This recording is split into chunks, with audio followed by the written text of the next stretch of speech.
नमस्कार. मी Mugdha Lonkar. Swift and Lift media group प्रस्तुत उद्योग यशोगाथा संघर्षाचा शिखर यशाचा आदर्श पॉवर्ड बाय प्राइम टायकूनच्या पुढच्या भागामध्ये आपलं स्वागत आहे.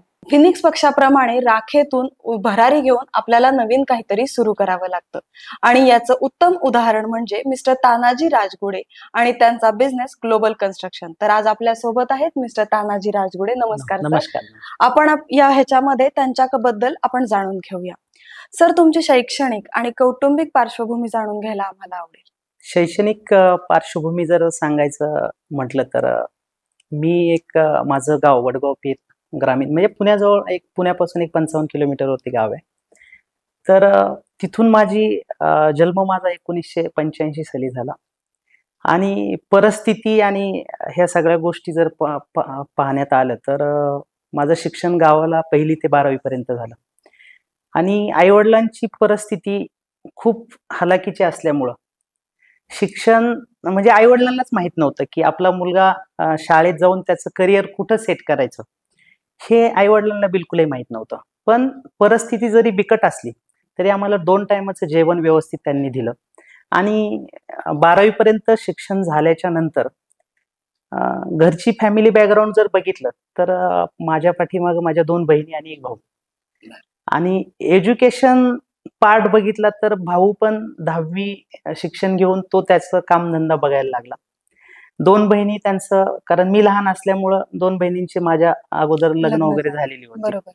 आणि ह्या सगळ्या गोष्टी पाहता परिस्थिती नेहमी डोळ्यासमोर यायची. आणि एकदा असंच मी वडिलांबरोबर शेतात गेलो तर वडिलांनी परिस्थितीचं गांभीर्य मला त्यावेळेस जाणून दिलं की पाठीवरती हात ठेवला आणि म्हटले, बाळा, हे जो आपला परिसर आहे हा रखरखता उन्हासारखा म्हणजे परिसर आहे. आमचा परिसर खूप म्हणजे तिथं ड्राय एरिया आहे, आमच्या इकडं बरोबर. पाणी नाहीये आणि दुष्काळी भाग आहे आमचा. आणि ते दुष्काळी भाग असल्यामुळे त्यांनी सांगितलं, तू काही इथं राहू नकोस, तू तुझं पुढचं शिक्षण पुढं पुण्यात जा, तू जे काही पैसे कमवशील ते आम्हाला देऊ नकोस, पण तू तुझं करिअर तिकडं सेट कर आणि तू आता आमची परिस्थिती नाही इथून पुढे तुला शिकवायची.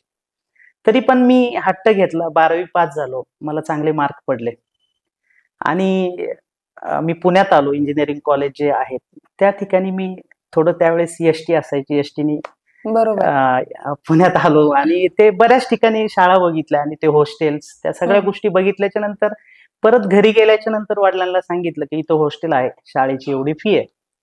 तर मग वडिलांनी सांगितलं की मी तुला मागेही एकदा सांगितलंय, आपल्याकडे काही पैसे नाहीत. आणि त्यावेळेस हॉस्टेलची आणि शाळेची फी हे सगळा खर्च मी कॅल्क्युलेट करून त्यांना सांगितलं की एवढा 35,000 रुपये खर्च आहे. बरोबर. तर ते म्हणले, अरे तुझे शिक्षण अख्खं 10वी ते 12वी पर्यंत शिक्षणाला तेवढे पैसे मी नाही घालवले आणि इथून पुढचे पैसे मी नाही देऊ शकत, कारण आम्ही जे शेतात करतोय त्यातनं जे काही इन्कम होते त्यात आम्ही तुम्हाला वाढवतोय. मग तिथून पुढे मी विचार केला की आपली जर परिस्थिती सुधारायची असेल तर आपल्याला काहीतरी स्वतः केलं पाहिजे. आणि मग मी तिथून पुढे पुण्यात आलो. पुण्याच्या आल्याच्या नंतर त्यावेळेस ओळखी पाळखीचं कोणीही नव्हतं माझं. जे नातेवाईक होते तेही जेमतेम याच्यामध्ये राहत होते. मग मी त्यावेळेस लोकमत पेपर होता आणि लोकमत पेपर घेतल्याच्या नंतर तिथं फक्त राहण्या खाण्याची इथं सोय असेल ना, ती बातमी वाचली आणि तिथून मी कॉल केला आणि सुरुवातीला नाशिक फाट्याला आलो. नाशिक फाट्याला उतरलो. तिथे एक माझा म्हणजे माझ्या गावाकडचाच नाही, मी कॉल केला. त्यांना म्हटलं फक्त राहण्याची आणि खाण्याची सोय तुमच्याकडे होऊ शकते. ते म्हणले, येस, काही प्रॉब्लेम नाही, तुम्ही या, पण तुमचे 10वीचे 12वीचे डॉक्युमेंट्स आमच्याकडे ठेवावे लागतील. आणि मग ते डॉक्युमेंट्स मी ठेवले तिथं. आणि ठेवल्याच्या नंतर जे काय होतं ते नवीन होतं माझ्यासाठी ऍक्च्युली. तिथं सगळं कॉस्मेटिक जे असतात म्हणजे लेडीजचे जे ते लेडीजचे जे काय हे असतात ते सगळं हे होतं आणि त्याचं मार्केटिंग करायचं होतं. आणि ट्रेन वगैरे काही गावाकडे काही पहिल्यांदा ते सगळं नवीनच होतं. आणि मग ते एक मुलगा मला ट्रेनिंगला दिला त्यांनी, म्हणजे 3 दिवस तुम्हाला ट्रेनिंग दिलं. आणि ती एक मोठी बॅग असायची, ती अशी मागे पाठीवर अडकवायची आणि ती बॅग घेऊन त्यांच्याबरोबर ट्रेनिंगला जायचं. आम्ही असं रूरल एरियात फिरायचं आणि ते सगळं विकायचं आणि त्याच्यावरती आम्हाला इन्सेंटिव्ह असायचा. तो अनुभव माझ्यासाठी जीवनातला खूप म्हणजे माझ्यासाठी तो न विसरणारा अनुभव आहे. Lifestyle change. आणि मी म्हटलं हे असं केलं तर आपली परिस्थिती नाही चेंज होणार. मग परत मी तिथून पुढचा जो माझा प्रवास आहे तो मी एम्प्लॉयमेंट कार्ड काढलं आणि मला नंतर कळालं की मुक्त विद्यापीठातनं आपल्याला शिक्षण घेऊन जॉब करता येईल. बरोबर. मग मी मुक्त विद्यापीठातनं ग्रॅज्युएशन साठी म्हटलं आपलं एक ग्रॅज्युएशन करूयात आणि पुढचा प्रवास आपला चालू राहील. मग एम्प्लॉयमेंट कार्ड काढलं. त्यातनं परत मी 6-6 महिन्याच्या ज्या कंपन्या असतात त्याच्यामध्ये आपलं टेम्पररी पिरियडमध्ये हा कामाला केलं. आणि माझं एक स्वप्न होतं की टाटा मोटर सारख्या कंपनीमध्ये मला जॉब मिळावा आणि मी लकी आहे की मला त्या कंपनीत एम्प्लॉयमेंट थ्रू जॉब भेटला. आणि जॉब करत असताना परत म्हणजे नेहमी मन असं खटकायचं की याच्यातनं आपलं काही होणार हा. नाहीये. मार्केटिंग मध्येच तुम्हाला हा, जॉब मार्केटिंग मध्ये जॉब हे पाहिजे होतं. मग मी ते परत ते करता करता परत मी तिथून सोडलं आणि कात्रज सारख्या एका स्पेअर पार्टच्या दुकानात मी जॉबला लागलो. त्या स्पेअर पार्टच्या दुकानावरती मी अख्खं पुणे सायकलवरती फिरलेलो आहे. अख्खं पुणे. बर. म्हणजे स्पेअर आमच्या दुकानात ऑर्डर यायची आणि त्या दुकानातनं जॉब घ्यायचा, तो सायकलला व्यवस्थित पॅक करायचा आणि कात्रज पासून इकडे खाली रास्ता पेठेत एक दुकान होतं आमचं. तिथून इकडे जॉब आणायचा किंवा मग आजूबाजूचे जे हे असेल गॅरेज असेल गॅरेज. त्या गॅरेजमध्ये ते द्यायला लागायचं बरोबर. आणि मी ते द्यायचा. पण 3 महिने परत तिथेही मला अस्वस्थ वाटू लागलं की आपली जॉब परत सॅटिस्फॅक्शन नाही. जॉब सॅटिस्फॅक्शन नव्हतंच आणि तिथं वाटलं की नाही आपली परिस्थिती काही चेंज होणार नाहीये. बरोबर. मग परत मी तिथून काही हे केलं आणि नंतर मला मिटकॉन मधनं रिअल इस्टेटचा जो कोर्स असतो हा. त्या रिअल इस्टेटचा मी कोर्स जॉईन केला आणि त्याच्यात मला मग तिथं चांगले मित्र भेटले. आवड निर्माण हा, झाली. आवड निर्माण झाली आणि त्यावेळेस रिअल इस्टेट क्षेत्र जे होतं ते खूप बूम होतं आणि त्याच्यात अर्निंग सोर्स जो होता त्यावेळेस तो खूप चांगला होता आणि ते सुरुवात करत असताना मग तिथं परत मागं कौटुंबिक गोष्टी ह्या सगळ्या गोष्टी तिथं जरा मी सेटल झालो. मग ते मिटकॉन मधनं मी रिअल इस्टेट कोर्स आणि साईट सुपरवायझर जे असतात त्याचे हा, कोर्सेस म्हणजे कंप्लीट केले. कन्स्ट्रक्शन कन्स्ट्रक्शनची तिथून रिलेटेड. खरी उत्पत्ती म्हणजे तयार झाली की ते कोर्स केल्याच्या नंतर लक्षात आलं आणि मी नेहमी कॅल्क्युलेटिव्ह म्हणजे मी माझ्या जीवनात नेहमी कॅल्क्युलेशनला कधी विसरत नाहीये आणि कॅल्क्युलेशन करत असताना बऱ्याचशा गोष्टींच्या हे होतं की मला त्या गोष्टी आवडायच्या आणि मी ज्यावेळेस रिअल इस्टेट करायला गेलो त्यावेळेस रिअल इस्टेट करताना मला चांगली लोक भेटली आणि ऍज अ एका कंपनी बरोबर मला ऍज अ म्हणजे डायरेक्टर म्हणून संधी भेटली त्यावेळेस. बर. एका कंपनी बरोबर ऍज अ डायरेक्टर म्हणून साथ भेटल्याच्या नंतर त्या कंपनी बरोबर पण काही दिवस मी माझा काम केलं. प्रवास सुरू केला. म्हणजे आता मार्केटिंग मध्ये तुम्ही होतात. Yes, yes. सुरुवात तुम्ही मार्केटिंग मार्केटिंग पासून पासून केली. केलं. मग त्याच्यातून रिअल एस्टेटचा कोर्स करावा किंवा कन्स्ट्रक्शन बिझनेस मध्ये यावं असं का वाटलं? त्यावेळेस जे मित्र होते जे आयुष्यात तुमच्या बरोबरीला मित्र चांगले असायला पाहिजेत बरोबर. आणि त्यावेळेस मला चांगले मित्र भेटले. मी खरंच त्या गोष्टीसाठी मला अभिमान मानतो त्या मित्रांचाही मानतो की ज्यावेळेस आम्ही फावला वेळ असायचं ज्यावेळेस बसायचं तर मार्केट कुठल्या दिशेने चाललंय याचं आम्ही डिस्कशन करायचो. बरोबर. आणि त्यावेळेस आता कसं सोशल मीडियावरती सगळ्या गोष्टी अवेलेबल असायच्या त्यावेळेस पेपर असायचा. पेपर शिवाय तुम्हाला पेपर शिवाय नाही. पर्यायच पर्याय नसायचा. नसायचा. तर मी त्यावेळेस आम्ही पेपर घ्यायचा पेपरमध्ये वाचायचं आणि तिथं नवीन काय डेव्हलपमेंट असेल किंवा नवीन काय कोर्सेस असतात आजही पेपरला जर तुम्ही नोकरी विषयक असं खूप हो, येतं. एक खूप पेज खूप असतं पेज त्याच्यासाठी. असतं. आजही पण येतं आणि हो. मग ते आम्ही ते कोर्सेस बघितल्याच्या नंतर नाही बोललो हे केलं पाहिजे. पण याची फी किती काय कसं मग आम्ही जाऊन तिथं जायचं चौकशी करायचं.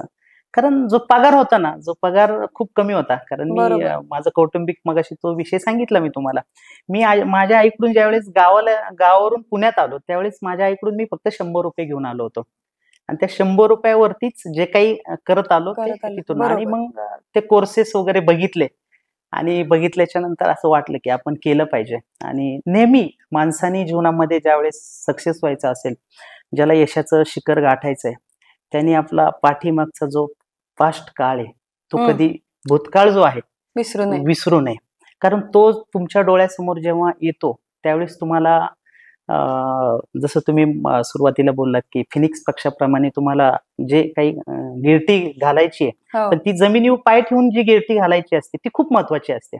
बरोबर. आणि मी ते कधीच विसरलो नाही. म्हणजे माझ्या जीवनावरती कुठलंही संकट आलं तर त्या गोष्टी मी कधी माझा भूतकाळ मी कधी विसरलो नाही. बरोबर. तो नेहमी माझ्या डोळ्यासमोर ठेवत गेलो आणि इथून पुढच्याही मी पिढीला म्हणजे माझ्या याच्यातून सांगेन की तुम्ही तुमचा वर्तमान काळ जगता जगता भूतकाळ पण तुमच्या डोळ्यासमोर असेल तर तुम्हाला उंच भरारी घेण्यासाठी नक्की भूतकाळालाच प्रेरणा बनवायला हा पाहिजे. भूतकाळालाच प्रेरणा बनवलं पाहिजे. ते खूप महत्वाच्या गोष्टी असतात. जेव्हा तुम्ही ग्लोबल कन्स्ट्रक्शन सुरू करायचा विचार केलात, म्हणजे हम्म. रिअल इस्टेटचा तुमचा बरोबर कोर्स आहे, झाला, त्याच्या आधी तुम्ही कुठल्या कन्स्ट्रक्शन कंपनीमध्ये ट्रेनिंग किंवा असं नोकरी केली होती का, की येस येस येस कन्स्ट्रक्शन? नक्कीच नक्कीच ते सांगायला आवडेल. फॉर्च्यून एक कंपनी आहे. त्या कंपनी बरोबर मी त्यांचं सेल मार्केटिंग आणि साईट सुपरवायझर म्हणून तिथे मी काम करायचा. अच्छा. आणि त्यातनं नेहमीच म्हणजे माझ्याकडे मेजरमेंट टेप नेहमी असायचा. बर. आणि मी ते साईटवरती गेलो की दुपारपर्यंत माझं सेलिंगचं काम असायचं. त्याचे जे कस्टमर येतात त्यांना फ्लॅट दाखवणं, ते करणं आणि दुपारनंतर साईटवरती सुपरवायझरिंग करणं. जी काही कामं असेल ती जबाबदारी जी दिलेली असायची ती पूर्णपणे मी पूर्ण करायचा. आणि साईडवरती आज जर एखादं कॉन्क्रीट झालं किंवा एखादं मास्किंग असेल किंवा आमच्या ह्याच्यात बीम असेल किंवा कॉलम्स असतील, त्याचं स्टील काय असतं, त्या स्टीलचं मी ते सगळं असं लिहून ठेवायचं. ऑब्झर्वेशन करायचं की ह्याच्यासाठी आज एवढं एवढं यांनी गोणी सिमेंट वापरलं, एवढं हे केलं, मग याच्यासाठी खर्च किती आला. तर मी ते माझ्याकडे ठेवायचा, कारण तो माझा अभ्यास होता. आणि तो अभ्यास मी करायचा नेहमी, म्हणजे मला ते आवडायचा अभ्यास करायला आणि मी ते करत राहायचं नेहमीच त्याच्यामध्ये. जेव्हा तुम्ही ग्लोबल कन्स्ट्रक्शन सुरू केलं त्यावेळेला तुम्हाला म्हणजे असं होत नाही की आपण आज माझ्या डोक्यात आलं आणि मी उद्या बिझनेस सुरू केला. बरोबर. त्याच्यासाठी आपल्याला बऱ्याच अडचणींना तोंड द्यावं लागतं. तर अशा कुठले कुठले चॅलेंजेस तुम्ही फेस केले सुरुवात करताना कंपनीची? मी ज्यावेळेस सुरुवात केली, कारण मी रिअल इस्टेट आणि मार्केटिंगचं जॉब केलं होतं, त्याच्यामुळे मी मार्केटिंगमध्ये असल्यामुळं आम्ही स्वतः एक प्लॉटिंग केलं सुरुवातीला. ते प्लॉटिंग करत असताना बरेचसे क्लायंट भेटायचे की त्यांचं फेन्सिंगचं काम करून द्या, कुठं आम्हाला बंगलो बांधायचा आहे. ह्या छोट्या मोठ्या गोष्टी माझ्या डोळ्यासमोर नेहमी यायच्या आणि ते पण म्हणायचे, तानाजी हा प्लॉट विकलाय, पण याच्यासाठी पुढचं कन्स्ट्रक्शन करणारा कोणी माणूस आहे का. तर ते माझ्या डोळ्यासमोर यायचं. आणि मग मी 2007 साली माझी स्वामी समर्थ एंटरप्राइजेस नावाने कंपनी स्थापन केली. आणि त्यावेळेस बऱ्यापैकी थोडे पैसे आले, रिअल इस्टेट मधनं पण पैसे आले. आणि मग मी एक चॅलेंज घेतलं की आपण स्वतःच प्रोजेक्ट का नाही करायचा. बरोबर. तर मी मग तो प्रोजेक्ट करण्याचा विचार केला. तर माझ्याबरोबर 2-3 मित्र होते, तेही माझ्याबरोबर तयार झाले की आपण करूयात, काही प्रॉब्लेम नाही. आणि त्यावेळेस प्लॉटिंग खूप छान चालायचं, प्लॉटिंग व्यवसाय. एक गुंठेवारी करून ते प्लॉट विकायचे, तो व्यवसाय खूप जोरात होता. कारण अजूनही एनए प्लॉट्स ऍड्स असतात. आणि त्यावेळेस 2007 मध्ये रिअल इस्टेट मार्केट खूप बुम होतं. खूप हे होतं. आणि आम्ही ते प्लॉट एक परचेस करून ते सगळे बाउंड्रीज वगैरे केल्या. आणि तो प्लॉट आम्ही केल्याच्या नंतर आमचं मार्केटिंग चालू झालं. मार्केटिंग एवढं टफ होतं की त्यावेळेस लोकांना ते सांगणं, आणि प्रॅक्टिकली आम्ही स्वतः जायचं, कारण आम्ही ऍज अ डायरेक्टर म्हणून कंपनीचे होतो. पण तरी पण आम्ही क्लायंटला आमच्या गाडीतनं घेऊन तिथं जाणं आणि त्याला पुढच्या 50 वर्षाची स्वप्न दाखवणं. कारण माझा मार्केटिंगचा पिंड असल्यामुळे त्याच्यात मी कधी कमी नसं पडत. आणि ते प्रॉपर सांगायचं. आमचे प्लॉट जवळपास 80% प्लॉट आमचे सेल आउट झाले. पण ही जी गोष्ट आहे ती कुणाच्याही आयुष्यात होऊ नये. आम्ही जे प्लॉटिंग केलं, ते प्लॉटिंग त्यावेळेसचे जे मुख्यमंत्री होते त्यांनी बीडीपीचा रूल लावला. आणि तो बीडीपीचा रूल असा होता की जे डोंगर आहे आणि पर्यटन विकासामध्ये जे डोंगर आहेत ते ज्यांची डेव्हलपमेंट घेतली आहे, तिथं त्याच्या आजूबाजूला तुम्हाला डेव्हलपमेंट करायला अलाउड नाही. आणि आमचा तो प्लॉट त्याच्यात अडकला. अरे बापरे. आणि अडकल्याच्या नंतर सगळं पुढं ऐन उमेदीचा काळ होता. जी काही स्वप्न होती, जी स्वप्न बघितली होती, ती स्वप्न कुठंतरी अशी चुरगळल्यासारखी झाली. आणि तो एक विचार आला की हे जे केलंय इथं कुठंतरी आपल्याला आता त्रास होणार. आणि पेपरला बातमी आली. आणि क्लायंट हुशार असतात. क्लायंटनी सगळी पेपरची बातमी वाचल्याच्या नंतर आम्हाला फोन चालू झाले. तो जो 1 महिना होता ना मॅडम आयुष्यातला, मी तो कधी विसरू शकणार नाही. त्या महिन्यामध्ये एवढी उलथापालथ झाली आमची की आमच्या जवळचे जे काही पैसे होते ते पण, जे काही पैसे कमवले होते त्यावेळेसचा माझा 2007-08चा माझा प्युअर लॉस 10,52,000 रुपये. आजही तो आकडा माझ्या लक्षात आहे. त्यावेळेस पूर्ण ते 10,52,000 रुपये पण गेले आणि जे कमवलेले पैसे होते ते पण गेले.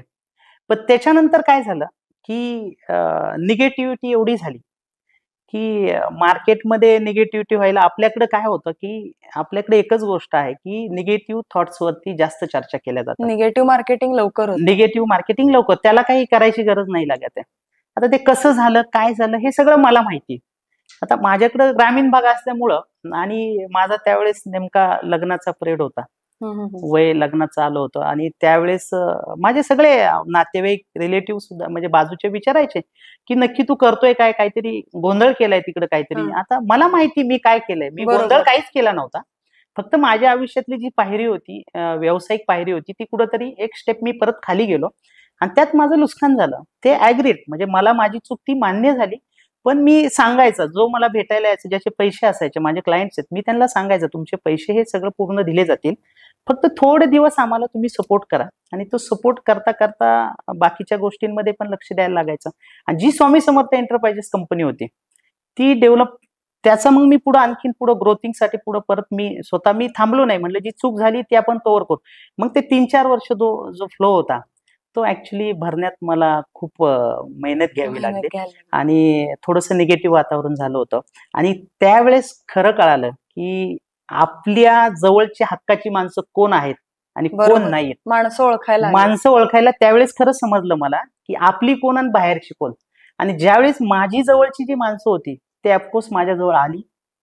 काहींनी आर्थिक पाठबळ दिलं मला, काहींनी पाठीवरती शब्बासकीचा हात दिला की नाही तानाजी तू कर, आम्ही तुझ्या बरोबर आहे. आणि मी आजही त्या लोकांचं मनापासून आभार मानतो की त्यावेळेस जी त्यांची मला जो सपोर्ट होता, ती जी गरज होती, ती सपोर्ट केला जर त्यांनी नसता तर मी आज ह्या स्टेजला आलो नसतो. म्हणजे त्यांनी सपोर्ट केला म्हणूनच ह्या स्टेजला आलो. बरोबर. आणि त्यावेळेस आणखीन एक किस्सा सांगायला मला आवडेल की माझ्याकडं टू व्हीलर वरती मी जात असताना पेट्रोल पंपापासून 1 किलोमीटरवरती माझी गाडी बंद पडली होती. पण परिस्थिती कशी बिकट असते बघा. म्हणजे गाडी बंद पडल्याच्या नंतर मी म्हटलं चला आता पेट्रोल पंपाच्या जवळ जाऊन आपण गाडीत पेट्रोल बरोबर. भरूयात, काही प्रॉब्लेम नाहीये.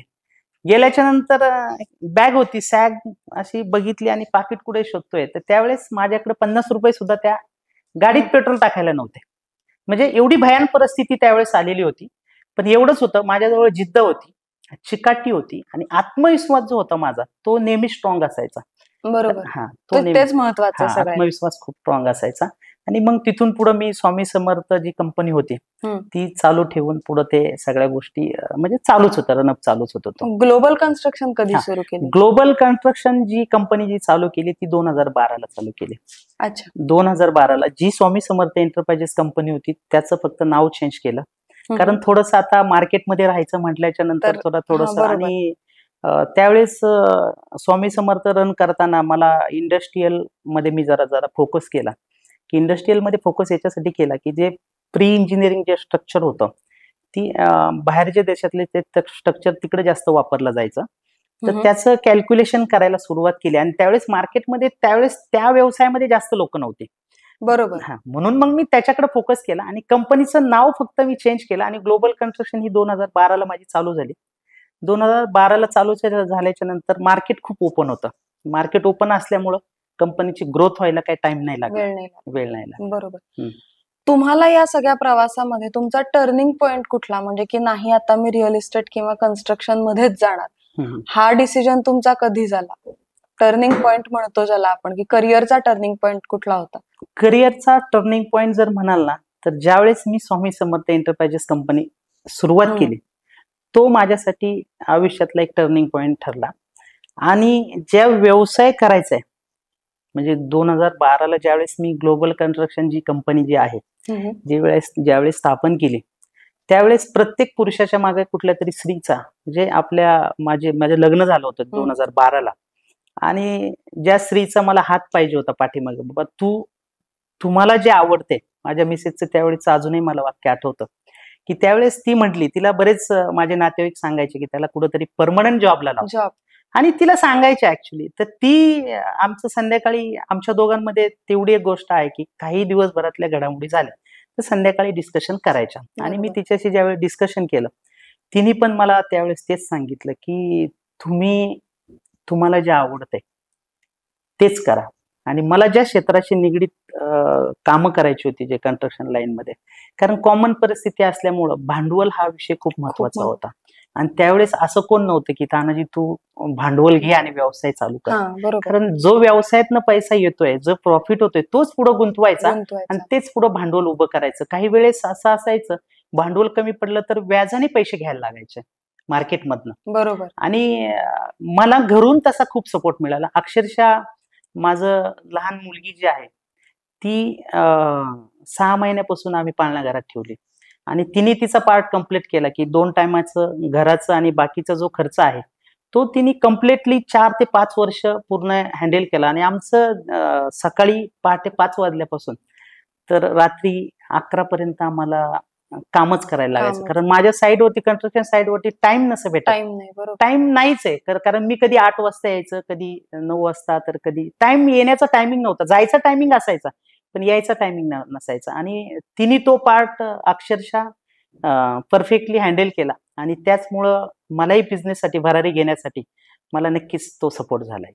बरोबर. आता माझा पुढचा प्रश्न ह्याच्याशीच रिलेटेड आहे, की तुमचा बिझनेस सुरू करण्यामागे प्रेरणा कोण? कोणीतरी एक प्रेरणास्थान असतं आपलं, की ज्याच्यामुळे आपल्याला मिळतं की नाही मला हे करायचंय आणि मी हे करणार आहे. तर असं प्रेरणास्थान कुठलं तुमचं? प्रेरणास्थान म्हटलं तर माझ्या आयुष्यामध्ये जे काही मी स्वतःच माझ्यासाठीच प्रेरणास्थान आहे. मी कुणाचं आयडियल वगैरे काही असं नाही.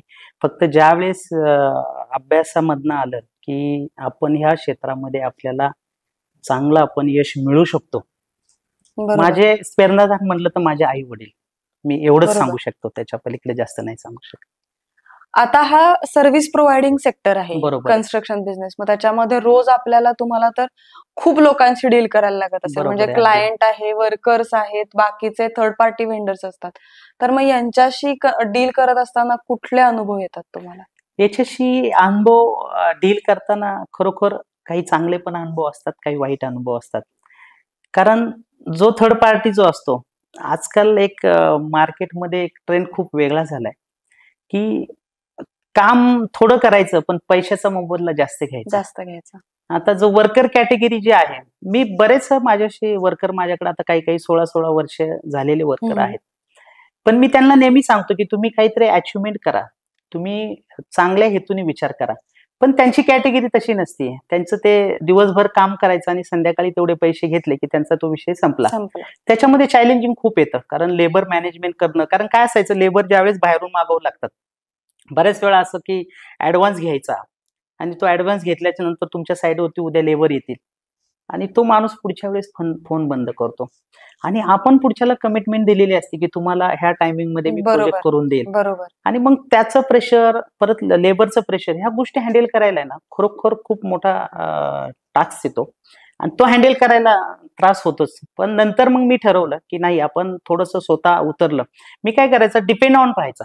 म्हणजे माझं असं असायचं की एखाद्या व्यक्तीबरोबर विश्वास ठेवलाय तो आपल्याला व्यवस्थित ती चैन लावून देईल. पण तसं नसतं. व्यवसाय करताना तुम्हाला स्वतः तिथं जाऊन थांबल्याशिवाय तुमचा व्यवसाय होतच नसतो. म्हणजे सुरुवातीचे काही काळ तरी मी म्हणजे जवळपास कुठलाही व्यवसाय करताना तुम्हाला 4 ते 5 वर्षे हे सेट करायला जातात. आणि व्यवसाय एकदा एखादं क्षेत्र निवडलं ना, ते क्षेत्र बदलायचं नाही. बरोबर. माझं तरी पॉईंट ऑफ व्ह्यू ते क्षेत्र बदलायचं नाही. तो माझ्यासाठी म्हणजे लेबर मॅनेज करणं हा आमच्यासाठी सगळ्यात चॅलेंजिंग जॉब होता. कारण तुमची क्रेडिबिलिटी पण तुमच्या अनुभवावरती आणि ह्या रादर स्किल वरतीच अवलंबून असते. त्याच्यावरती डिपेंड असते. आता एखादा असा क्लायंटशी आलेला अनुभव, पहिला अनुभव तुमचा, की तुमचा कन्स्ट्रक्शन बिझनेस मधला तुम्ही एखादं कन्स्ट्रक्शन कम्प्लीट केलेलं आहे आणि त्याच्यानंतरची तुमची भावना किंवा क्लायंटचा अनुभव. होते एक माझे क्लायंट होते. ज्यावेळेस सुरुवातीला मी व्यवसाय करत होता, काम करताना क्लायंट एवढं सुंदर बोलतात आपल्याशी. म्हणजे खूप त्यांचं कम्युनिकेशन, सकाळी गुड मॉर्निंग सर, आज काय तुमचं काम आहे, सगळ्या गोष्टी असतात, फॉलोअप असतो. काम कम्प्लीट होईपर्यंत जिथं मला अनुभव आला ना, ती व्यक्ती काम कम्प्लीट होईपर्यंत काहीच बोलले नाही मला. आणि माझं एक वैयक्तिक मत असतं की कुठलाही क्लायंट असू द्या, तुम्ही बोलत चला. ज्या काही तुमच्या कन्स्ट्रक्शन मध्ये ज्या चालू ज्या चुका असतात ना, त्या आम्ही क्लिअर करून देऊ शकतो. आणि त्यांनी काय केलं, लास्ट मध्ये मग मेजरिंग टेप घेतला, माझं ही वॉल तिरकी आहे, माझं इथंच आहे.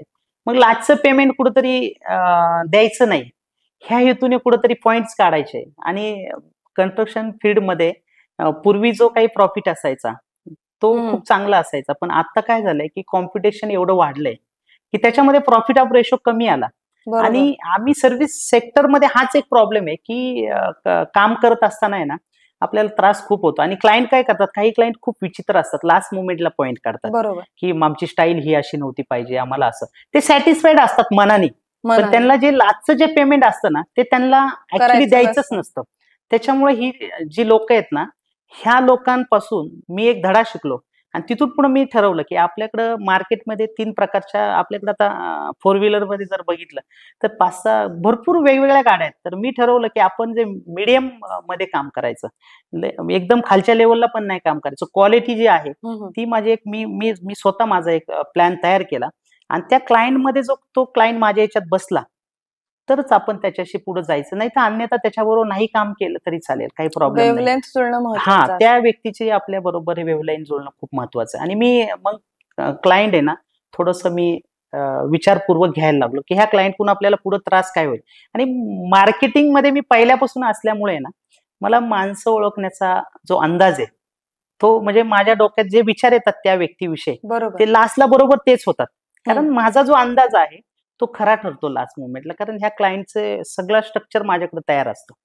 तो एक कारण आता महत्वाचा. इतक्या वर्षात तुम्हाला खूप हो, माणसं भेटली माणसं असतील. आणि आमच्या कंपनीचं विशेष म्हणजे आणखीन एक, आजपर्यंत आम्ही मार्केटिंग कधी केलेलं नाही. बर. माझे सगळे रेफरन्स जे आहेत व्यावसायिक हे सगळे माझे क्लायंट देतात. क्लायंट त्याच्यामुळे मी म्हणजे क्लायंट माउथ पब्लिसिटी माउथ जास्त. पब्लिसिटीवरतीच माझा व्यवसाय. आजपर्यंत मी जवळपास आता माझे 230च्या पुढे मी सेट बांधलेत. बर. एवढे माझे प्रोजेक्ट झालेले आहेत आतापर्यंत, पण ते सगळे प्रोजेक्ट माउथ पब्लिसिटीवरतीच पण मिळाले. आता जसं जसं बदलतंय, डिजिटलायझेशन वाढतंय, हा. तर डिजिटल मार्केटिंग म्हणा किंवा सोशल मीडिया मार्केटिंग खूप होतं. हम्म. मग या ह्याच्यातही तुम्हाला म्हणजे माउथ पब्लिसिटीने तेवढाच फायदा होतो का, की जेवढा माउथ डिजिटल मार्केटिंग किंवा सोशल मीडिया मार्केटिंग मध्ये होतो? नाही, डिजिटल मार्केटिंगचा फायदा नक्कीच होणार, 100% होणार. कारण आजचा जो क्राऊड आहे ते 1 क्लिक मध्ये कारण म्हणजे गुगलला जरी सर्च केलं तरी कुठल्या कंपन्या लगेच त्यांच्याशी डिजिटलायझेशनचा आम्ही पण मग बदललो ना.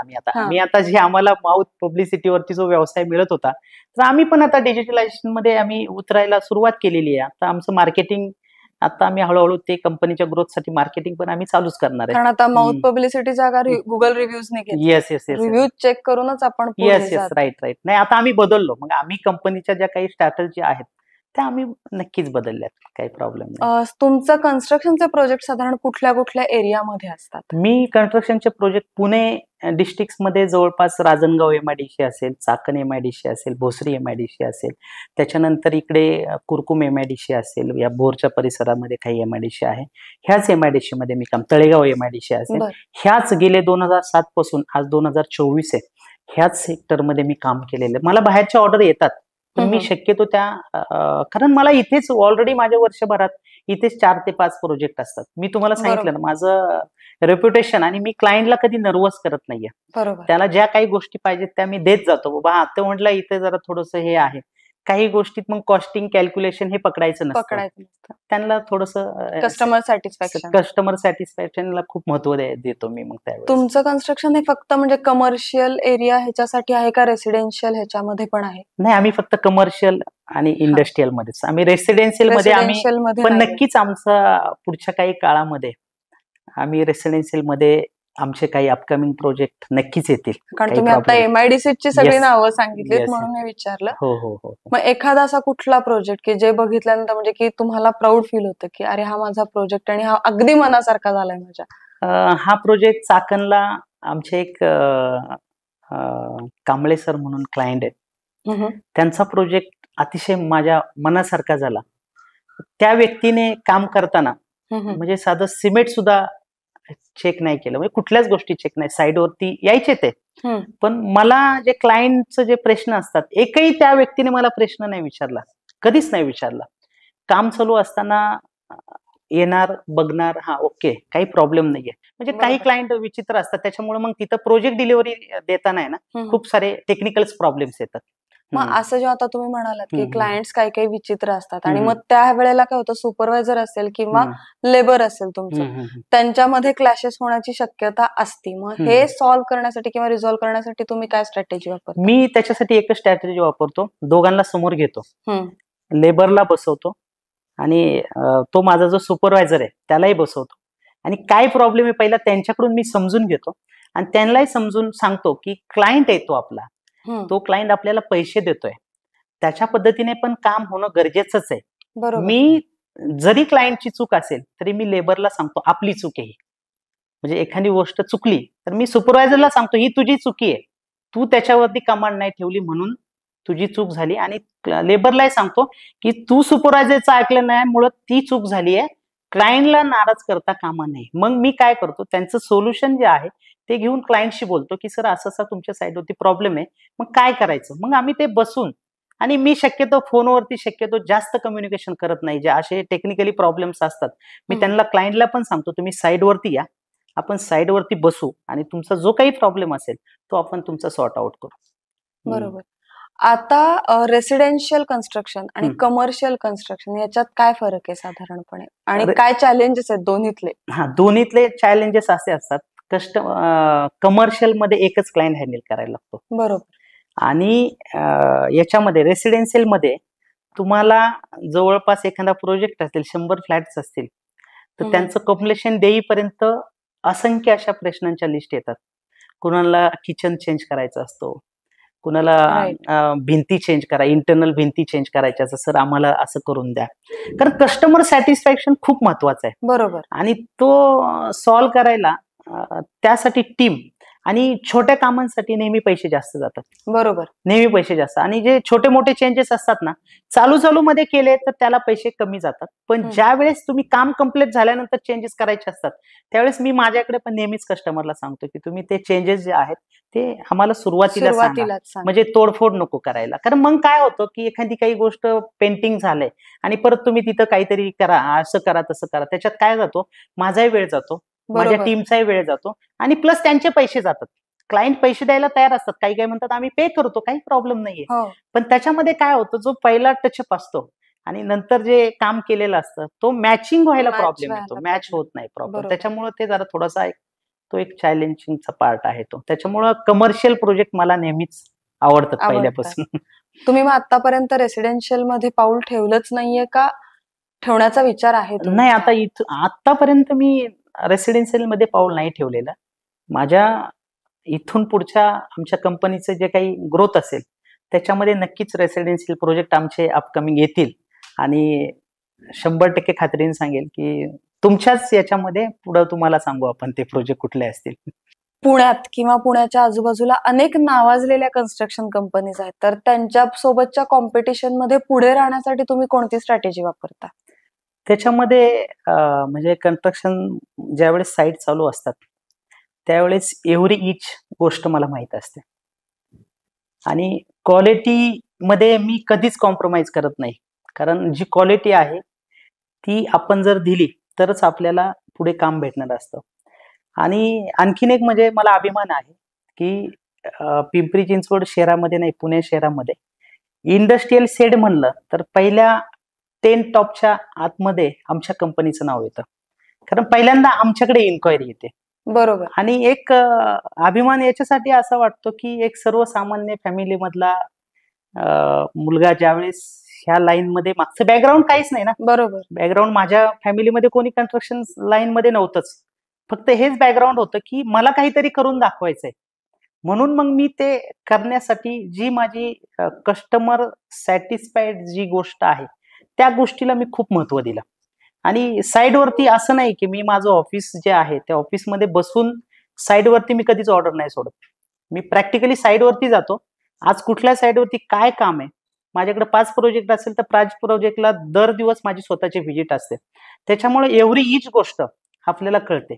आणि एक निसर्गाचा पण नियम आहे की तुम्ही ज्यावेळेस चिमणे असतील, पक्षी असतील, ज्यावेळेस ते भरारी मारतात ते सगळीकडे असं शोधत असतात, काही ना काही ऍक्टिव्हिटी शोधत असतात.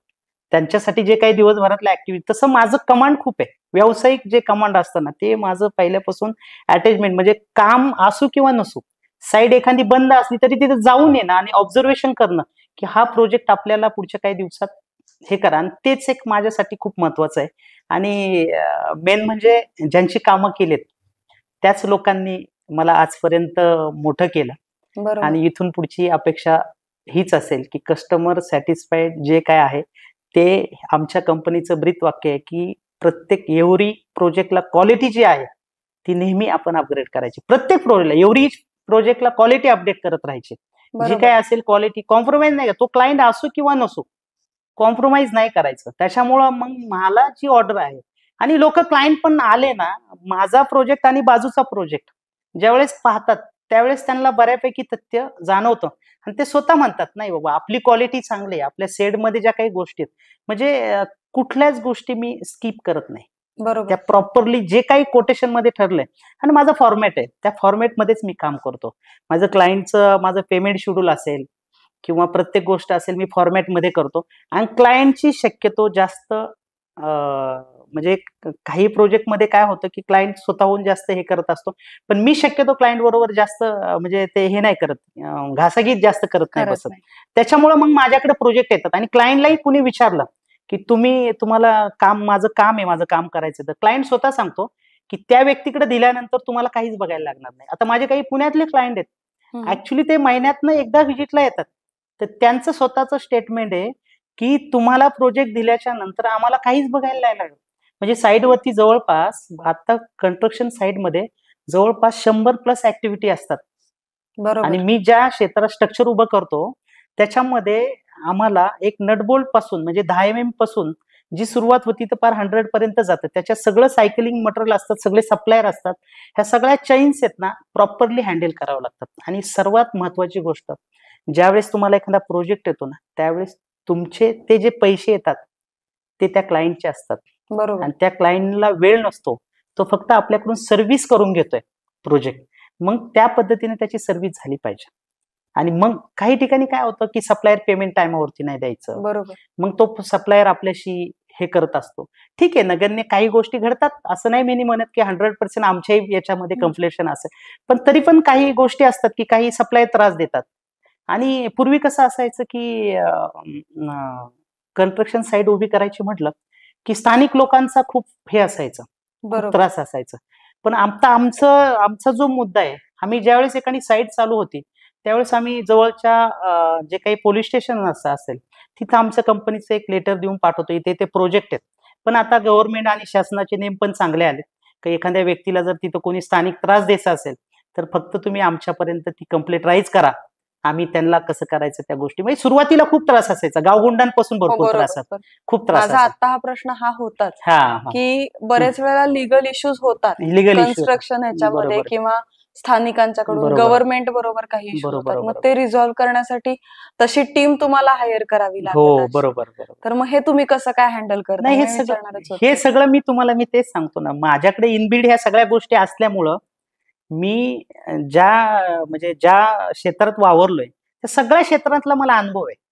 त्याच्यामुळं मी शक्यतो फोनवरती कम्युनिकेशन, मी तुम्हाला मगाशी बोललो बरोबर. की फोनवरती कम्युनिकेशन मी फार कमी करतो. मला टेबल मीटला मी खूप महत्व देतो आणि टेबल मीट मध्ये सोल्युशन निघतं बरोबर. आणि कुणाचाही काही प्रॉब्लेम असेल तर रॅपो बिल्ट होतो. हा, आणि रेपो बिल्ड होतो आणि तो व्यक्ती आपल्या बरोबर मग पुढेही तो कनेक्टिव्हिटी मध्ये राहतो. बरोबर. त्याच्यामुळे ते सगळे हँडल करतो प्रॉब्लेम. त्याच्यामध्ये काही आपल्या कंपनीला काही तसं काही प्रॉब्लेम नाही येते. इथून पुढच्या 5 वर्षात तुम्ही तुमच्या कंपनीला कुठे बघता? इथून पुढच्या माझं हेच स्वप्न आहे की माझ्या कंपनीचे प्रोजेक्ट ऑल ओव्हर महाराष्ट्र नाही जगभरात झाले पाहिजेत आणि कुठं ना कुठं आमचे प्रोजेक्ट पाहिजेत. त्या पद्धतीने आमची टीम आता कामाला लागली आहे. कारण पूर्वी आतापर्यंत काय झालं की आमच्या कंपनीची जी ग्रोथ आहे ती सगळी आम्ही इंडिव्हिज्युअली बघितली. आता माझ्याकडे काय आहे की मी स्वतः बऱ्यापैकी माझी मिसेस जी आहे अकाउंटिंग पूर्ण हँडल करते. त्याच्यामुळे आम्ही घरचीच लोक आहोत की हँडलिंग बरोबर. करायला. साईडवरती सुपरवायझर असतात, इंजिनियर आहेत. ती जी टीम आहे आणि आता पुण्यासारख्या शहरात आमचं ऑफिस पण आहे. त्याच्यामुळं आम्ही नक्कीच इथून पुढचं जे काही आता पुणे डिस्ट्रिक्टच्या जवळ आम्ही कामं करतो बरोबर. तर नक्कीच आम्हाला वर्ल्डमध्ये काम करण्याची आमच्याच क्लायंटकडून आम्हाला संधी मिळेल, हेच एवढीच आमची पुढची अपेक्षा आहे. अ, आपल्याला थोडासा विरंगुळा हवा असतो सगळ्यातना आपल्या कामातही रिफ्रेश वाटण्यासाठी. प्रत्येकाची एखादी काहीतरी हॉबी असती. तर जेव्हा कधी तुम्हाला कामातनं वेळ मिळतो तर तेव्हा तुम्हाला म्हणजे कसा तुम्ही वेळ घालवता तो? ऍक्च्युली माझा शनिवार आणि रविवार फिक्स माझा ट्रेकिंगसाठी असतो आणि मला ट्रेकिंग खूप आवडतं. कारण शिवाजी महाराजांचं जे काही वैभव महाराजांनी गडकिल्ले उभे केले, ज्यावेळेस एखाद्या गडकिल्ल्यावरती जातो, ज्यावेळेस तिथं जलव्यवस्थापन असेल, पूर्वीचे शौचकोप कसे असायचे, ते वाडे कसे बांधायचे, तो जो काही तिथं चिरा आहे तो लॉकिंग कसा करायचा, ह्या सगळ्या गोष्टी ज्यावेळेस मी सुरुवातीला चालू केलं बघायला, ज्यावेळेस पहिले 1-2 किल्ले बघितले, त्यावेळेस असं लक्षात आलं की महाराजांनी खरोखर कितीतरी आगड-पगड जातीतली लोक घेऊन हे स्वराज्य उभं केलं. आणि हे स्वराज्य ज्यावेळेस उभं केलं, त्यावेळेस त्यांनी कधी भेदभाव नाही केला, की तू ह्याचा आहे, मग तू इथे येऊ नकोस. तसं बरोबर. महाराजांनी कधीच नाही नाही केलं. केलं. आणि महाराजांचं ते काही वाक्य जे आहेत, ती मला नेहमी भावली. आणि तिथून पुढे मी ठरवलं, की महाराजांचे जे काही गड-किल्ले आहेत, ते आपण दर सॅटर्डे, संडे आपण वेळ काढायचा. आणि त्यात विशेष म्हणजे आमचे घरचे मला सोडतात. ते खूप महत्वाचा मुद्दा आहे. बरोबर. त्याच्यामुळं मी आत्तापर्यंत जवळपास 221 किल्ले माझे आजपर्यंत झालेत. आणि मला नेहमीच अशी ऐतिहासिक स्थळं जी आहेत, तिथे व्हिजिट करायला आवडतं. त्याच्यामुळं काही लोकं मला प्रश्न विचारतात, की एवढा मोठा व्यवसाय सांभाळून तुम्ही हे कसं काय करता सगळं? मॅनेज बरोबर. कसं करता? बरोबर. पण माझं आठवड्याभराचं शेड्यूल जे असतं, सोमवार ते शनिवार जे काही शुक्रवारपर्यंत जी कामं आहेत, ती सगळी आम्ही प्रॉपर फॉलोअप करतो. प्रॉपर फॉलोअप असतो. आणि पुढच्या 2 दिवसाचं जे काम आहे, ते मी प्रॉपर लाईन अप करून जात असतो. त्याच्यामुळे तिथं काही मला शक्यतो प्रॉब्लेम येत नाही. प्रॉब्लेम येत आणि नाही. प्रॉब्लेम आलाच तरी फोन असतो, त्याच्यावरती सोल्युशन देता येतं. बरोबर. हं. आता गेल्या 5 वर्षामध्ये स्वतःचा बिझनेस सुरू करण्याचं हे खूप वाढलेलं आहे. बरोबर. स्टार्टअप्स किंवा आता आपण ते शार्क टँक वगैरे बघतो त्याच्यामध्येही स्टार्टअप्स आणि हे ते खूप येतात. हं. तर या केसमध्ये ज्यांना नवीन कन्स्ट्रक्शन बिझनेसमध्ये नवीन पाऊल टाकायचं आहे किंवा स्वतःची सुरुवात करायची आहे वेगळी, तर त्या नवउद्योजकांसाठी तुम्ही काय सल्ला द्याल? त्या उद्योजकांसाठी मी हेच सांगेन, की ज्यावेळेस माझं ज्यावेळेस मी प्लॉटिंग केलं होतं, त्या प्लॉटिंगमध्ये ज्यावेळेस मी 10,52,000 लॉस जिथं माझा झाला, त्याच मातीमध्ये जिथं माझा लॉस झाला होता, मी हं. तेच जी जागा होती किंवा जे मोटिवेशन होतं माझं, मी म्हटलं जिथं माझं गेलंय ना, तिथंच परत उगवतं. आणि त्याच फील्डमध्ये मी परत काम करून माझं जे एम्पायर आहे ते उभं केलं. मी तरुण पिढीला एवढंच सांगेल माझ्या माध्यमातून, की तुमचं जे सराउंडिंग आहे, मित्रमंडळी जी आहेत तुमची, ती खरोखर सकारात्मक विचाराची व्हायला. निगेटिव्ह लोक तुमच्या बरोबर नाही पाहिजेत. आणि कुठलाही व्यवसाय करत असताना कमीत कमी तुम्ही 3 वर्ष त्या व्यवसायाला दिलं पाहिजे. कमीत कमी 3 वर्ष. कारण काय होतं, की व्यवसाय टाकलाय, आत्ताच्या तरुण पिढीचा एक ओघ वेगळा आहे, की त्यांचा बरोबर. विचार असा असतो, की व्यवसाय टाकलाय आणि मला लगेच पैसे मिळायला पैसे. पाहिजे, मला लगेच कार भेटली पाहिजे, मला चांगलं गॅजेट पाहिजे, मला Appleचाच फोन पाहिजेत. ह्या सगळ्या गोष्टी आहेत ना, ह्या गोष्टी न पाहता व्यावसायिक दृष्टिकोनातनं तुम्ही खूप चांगल्या विचारांचा. आणि मी एक वाक्य वाचलेलं आहे, मला ते आजही आठवतं, की ज्यावेळेस आपण रुळलेल्या वाटेने जाणारे सगळेच असतात. बरोबर. रुळलेल्या वाटेने जाणारे सगळेच असतात. पण ज्यावेळेस स्वतःचं अस्तित्व जेव्हा उभं करायचं असतं, त्यावेळेस स्वतःचा मार्ग नक्कीच शोधावा लागतो तुम्हाला. आणि तो शोधण्यासाठी तुम्हाला जे काही कष्ट पडेल, ते तुम्ही केलं पाहिजे. आणि अजून एक वाक्य आहे, की आता आपण जे मुलांना चांगले गॅजेट्स देतो, त्याच्यापेक्षा तुम्हाला जो व्यवसाय करायचा आहे, त्या व्यवसायाची शिक्षणाबरोबर त्याची तिजोरी आपल्याबरोबर असणं खूप महत्वाचं आहे. गॅजेट महत्वाचे नाहीयेत. व्होकेशनल एज्युकेशन पाहिजे. तुम्हाला प्रॅक्टिकली साइडवरचा अनुभव खूप महत्वाचा आहे. आणि तो अनुभव असल्याशिवाय तुमच्या बिझनेसची ग्रोथ होत नाही. आणि सदैव तुमच्या आजूबाजूला पॉझिटिव्ह विचार करणारी, निगेटिव्ह जरी गोष्ट असेल ना, ती पॉझिटिव्ह मध्ये कशी घ्यायची, बरोबर. हे विचार आला पाहिजे. चैन, मजा, मस्ती ह्या ठराविक पिरियडमध्ये केल्या पाहिजेत. पण ज्यावेळेस व्यवसाय म्हटलं, की त्याच्यामध्ये फोकसच लागतो. आणि मी माझ्या व्यवसायामध्ये प्रॉपर फोकस दिल्यामुळंच माझा व्यवसाय इथपर्यंत आला. नाहीतर ₹100 आज माझा व्यवसाय काही करोडोमध्ये चालतोय. म्हणजे आईकडून ₹100 घेऊन आलेला एक साधा कॉमन ग्रामीण भागातनं मुलगा आज शहरात येऊन जर 100चे फक्त शून्य वाढवतोय एका 100च्या नोटीवरती. तर ही बरोबर. गोष्ट कुणालाही अशक्य नाहीये, कुणाला पण. करू शकतात. पण त्याच्यासाठी तुम्हाला आहे ना, तुमचे विचार आणि तुमच्या आजूबाजूची, पुन्हा मी तेच सांगेन, तुमच्या आजूबाजूचं सराउंडिंग खूप महत्वाचं. आणि ते सराउंडिंग फॅमिलीमध्ये पण असणं खूप गरजेचं आहे. बरोबर. हां. आता तुम्ही जसं सांगितलंत, की हं. तुम्हाला जेव्हा सुरुवात केलीत तेव्हा तुम्हाला खूप मोठं नुकसान सहन करावं लागलं. बरोबर आहे, त्यातनं बाहेर पडलात. आताच्या उद्योजकांचं किंवा नवीन स्टार्टअप जे लोकं तयार करतायत, उभे करतायत, त्यांना लगेच डिप्रेशन येतं, की नाही येस. चालला माझा बिझनेस, की लगेच डिप्रेशन येतं. बरोबर मग आहे. त्याच्यातनं ते चुकीचं पाऊल उचलतात. हे उचलतात. आपण खूप ठिकाणी वाचलंय, बरोबर ऐकलंय. आहे, बरोबर मग आहे. अशा लोकांना मोटिव्हेशनल काहीतरी किंवा पॉझिटिव्ह राहण्यासाठी तुम्ही काय सांगाल? मी एवढंच सांगेल, की जरूर माणसाने पैसा कमावला पाहिजे. पैसा मुलांच्या शिक्षणासाठी लागतो, फॅमिलीसाठी लागतो. पण तो पैसा कमावताना काही स्वतःची स्ट्रॅटेजी रन करणं खूप गरजेचं आहे. काहींचं असतं की नाही माझं आता 50 कोटी झालेत, मला 100 कोटीवरती जायचंय. मग बरोबर. त्यावेळेस काय होतं की बँकांचं लोन हम्म. आणि अदर सेक्टर मधनं लोन घ्यायचं, मग ते प्रोजेक्ट. आणि जवळपास मी काही फॅमिलीज बघितलेत की 99% EMI चालू आहे त्यांचे. 99% EMI चालू आहे. फक्त 1-2% ते घर भागवतात त्यांचं. म्हणजे काय होतं की आजकालचा जो फोकस आहे व्यावसायिक बघण्याचा, हम्म. की फक्त लाईव्ह जीवन पाहिजे, ते बरोबर. चुकीचं आहे, फार चुकीचं आहे. तुमच्याकडे नसू द्या गाडी, तुमच्याकडे कुठल्या गोष्टी नसल्या तरी चालतील, पण तुम्ही ज्या क्षेत्रात उतरलायत ना, त्या क्षेत्रामधलं तुम्हाला नॉलेज आणि ते क्षेत्र टप्प्याटप्प्याने जा. कारण आपण साधा जिना चढताना सुद्धा टप्प्याटप्प्यानेच चढतो. बरोबर. डायरेक्टली वरती टॉपला नाही जात कधी, कोणच नाही जाते. बरोबर. हा, जमिनीवर पाय नक्कीच तुम्हाला गगन भरारी घ्यायची आहे, पण ती तुम्हाला जमिनीवरती पाय ठेवून गगन भरारी घ्या. हाच माझा तरुण पिढीला आता सल्ला असेल.